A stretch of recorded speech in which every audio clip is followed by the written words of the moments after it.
রাসূল সাল্লাল্লাহু আলাইহি ওয়াসাল্লাম বলেন, মিশকাতুল মাসাবিহের 204 এবং 212 দুটি হাদিসের মধ্যে এসেছে, মান সালাকা তরিকান ইয়ালতামিসু ফীহি ইলমান সাহালাল্লাহু লাহু বিহি তরিকান ইলাল জান্নাহ।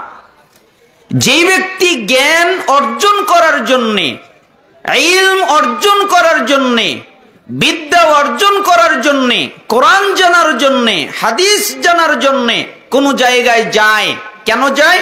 আমি কোরআন জানবো, আমি হাদিস জানবো, এইটা তার নিয়ত। তাহলে আল্লাহ সুবহানাহু ওয়া তাআলা তার জান্নাতের পথকে সহজ করে দেয়। অর্থাৎ কেউ যদি চায় আমার জান্নাতের পথ সহজ হয়ে যাক, আমার জান্নাতের পথ সরল হয়ে যাক, এটা যদি চায় কেউ, তাহলে সে যেন জ্ঞান অর্জন করে, ইলম অর্জন করে, বিদ্যা অর্জন করে, তাহলে আল্লাহ তার জান্নাতের পথকে সহজ করে দেবেন।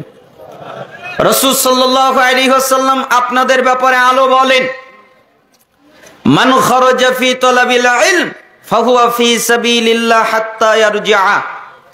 যে ব্যক্তি জ্ঞান অর্জন করার জন্যে, ইলম অর্জন করার জন্যে, বিদ্যা অর্জন করার জন্যে বাড়ি থেকে বের হয়, বাড়ি থেকে বের হয় কেন? আমি জ্ঞান অর্জন করব, আমি ইলম অর্জন করব, আমি বিদ্যা অর্জন করব, এটাই নিয়ত। তাহলে যতক্ষণ পর্যন্ত বাড়িতে ফিরে না যায়, ততক্ষণ তার আমলনামায় জিহাদ করার নেকি হয়। বলেন তো কিসের নেকি? জিহাদ।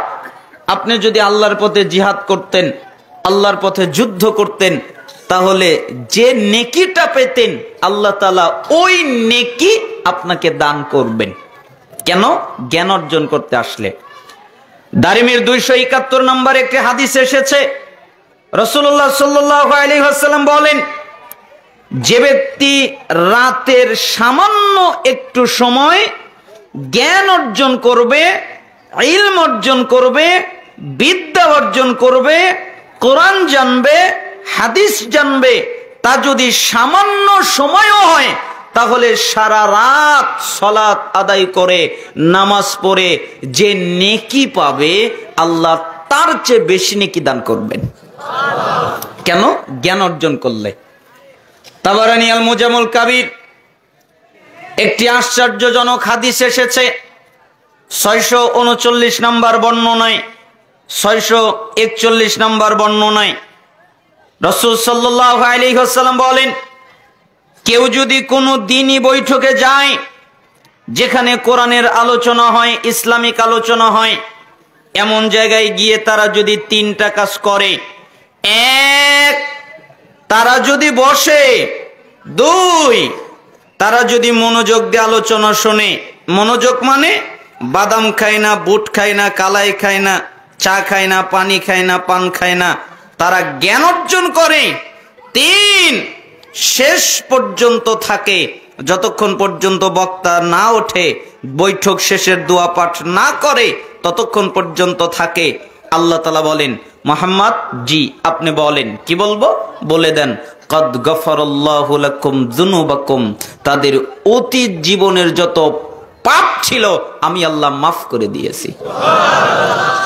যত পাপ করেছে, যত অন্যায় করেছে, যত অপরাধ করেছে, সমস্ত পাপকে, সমস্ত অন্যায়কে, সমস্ত অপরাধকে আমি আল্লাহ মাফ করে দিয়েছি। আপনি আরো বলেন, কি বলবো?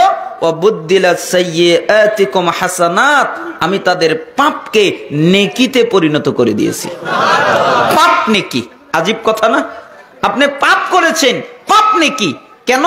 আপনি যদি 3টা কাজ করতে পারেন। তাই একজন সালাফ টিকা লিখতে গিয়ে বলছিলেন, এই 3টা কাজ কেউ করতে পারে না। পারে না?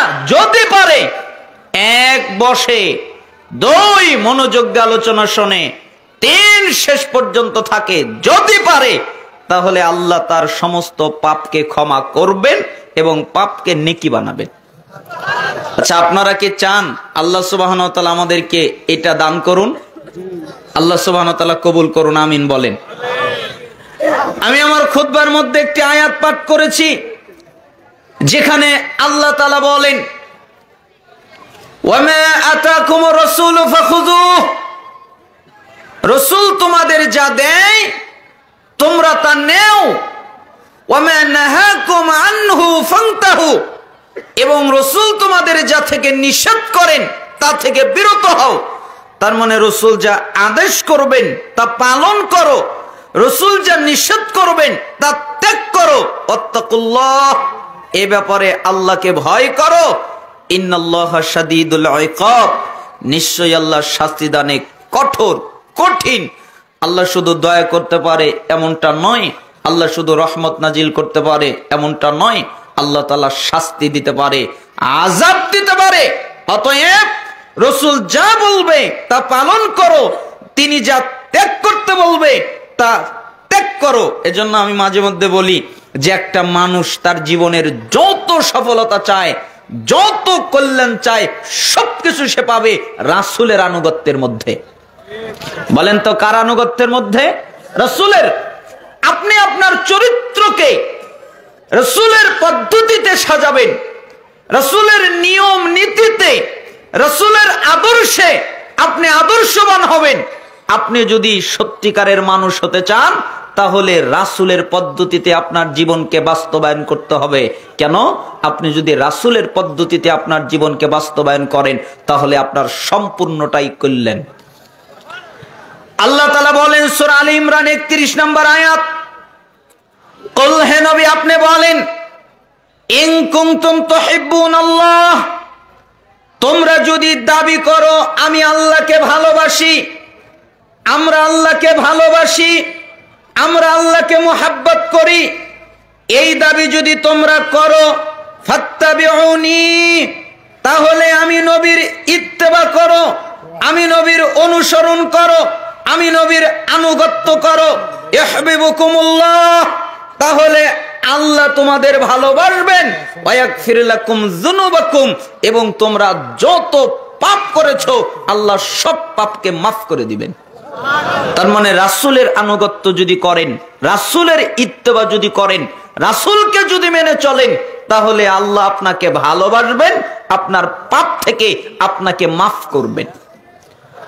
আল্লাহ তাআলা বলেন সূরা নূর 52 নম্বর আয়াত, আমায়াতি আল্লাহ ওয়া রাসূলুহু ওয়া ইয়াখশাল্লাহ ওয়া ইয়াত্তাকি ফাউলাইকা হুমুল ফাইজুন, যারা আল্লাহর আনুগত্য করে, আল্লাহকে মেনে চলে, রাসূলের আনুগত্য করে, রাসূলকে মেনে চলে, আল্লাহর সামনে দাঁড়াতে ভয় পায়, এজন্য পাপ করে না। আমি সুদ কিভাবে খেতে পারি? আল্লাহর সামনে আমাকে দাঁড়াতে হবে। আমি মিথ্যা কিভাবে বলতে পারি? আল্লাহর সামনে আমাকে দাঁড়াতে হবে। আমি প্রতারণা কিভাবে করতে পারি? আল্লাহর সামনে আমাকে দাঁড়াতে হবে। আল্লাহর সামনে দাঁড়াতে ভয় পায় এবং প্রবৃত্তির কামনা বাসনা থেকে বেঁচে চলে, তাকওয়া অবলম্বন করে চলে। তাকওয়া মানে সমস্ত পাপ থেকে বেঁচে চলে। ফাউলাইকা হুমুল ফাইজুন, এরা হলো সফল কাম। আর সালাফরা বলছেন সফল কামের অর্থ হলো এরা জান্নাতি। কারা জান্নাতি? যারা রাসূলকে মানে, আল্লাহর সামনে দাঁড়াতে ভয় পায়, প্রবৃত্তির কামনা বাসনা থেকে বেঁচে চলে, এরা হলো জান্নাতি। এ কথা আল্লাহ বলছেন। তার মানে রাসূলের আনুগত্য করলে জান্নাত পাওয়া যায়। সূরা আরাফ 158 নম্বর আয়াত, আল্লাহ তাআলা বলেন, ফাআমিনু বিল্লাহি ওয়া রাসূলিহিন নাবিয়্যিল উম্মিয়্যি আল্লাযী ইউমিনু বিল্লাহি ওয়া কালিমাতিহি ওয়াত্তাবিউহু লাআল্লাকুম তাহতাদুন। হে ঈমানদারগণ, তোমরা ঈমান আনো আল্লাহর প্রতি এবং আল্লাহর বার্তাবাহক উম্মি নবীর প্রতি।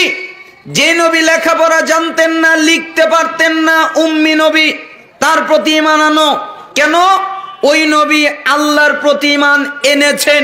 আল্লাহ যে কিতাব নাজিল করেছেন ওই কিতাবের প্রতি ঈমান এনেছেন। তোমরা ওই নবীর আনুগত্য করো, ওই নবীর ইত্তেবা করো, ওই নবীর অনুসরণ করো। লাআল্লাকুম তাহতাদুন, তাহলে তোমরা হিদায়াত প্রাপ্ত হবে। বলেন তো কি প্রাপ্ত হবে? হিদায়াত। পীরের দরবারে গিয়ে হিদায়াত পাওয়া যায় না, মাজারে গিয়ে হিদায়াত পাওয়া যায় না, কোন খানকায় গিয়ে হিদায়াত পাওয়া যায় না, কোন আমিরের কাছে হিদায়াত পাওয়া যায় না, কোন হুজুরের কাছে হিদায়াত পাওয়া যায় না। একমাত্র রাসূলের তরিকা অনুযায়ী চললে হেদায়েত পাওয়া যায়, এ কথা আল্লাহ বলছেন।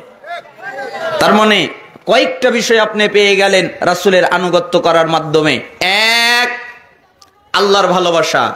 দুই, হেদায়েত। তিন, পাপ থেকে ক্ষমা। চার, জান্নাত। আচ্ছা বলেন, আর কিছু লাগবে? এই চারটা জিনিস যদি আপনি পেয়ে যান, আর কি আপনার কিছুর প্রয়োজন আছে? নাই। এই জন্য রাসূলের আনুগত্য করলে সব কিছু পাওয়া সম্ভব। এজন্য আমি আপনাদেরকে অনুরোধ করছি, রাসূলের আনুগত্য করবেন। তিনি কোনো কথা বললে আমল করবেন। আল্লাহ তাআলা আমাদেরকে আমল করার তৌফিক দান করুন।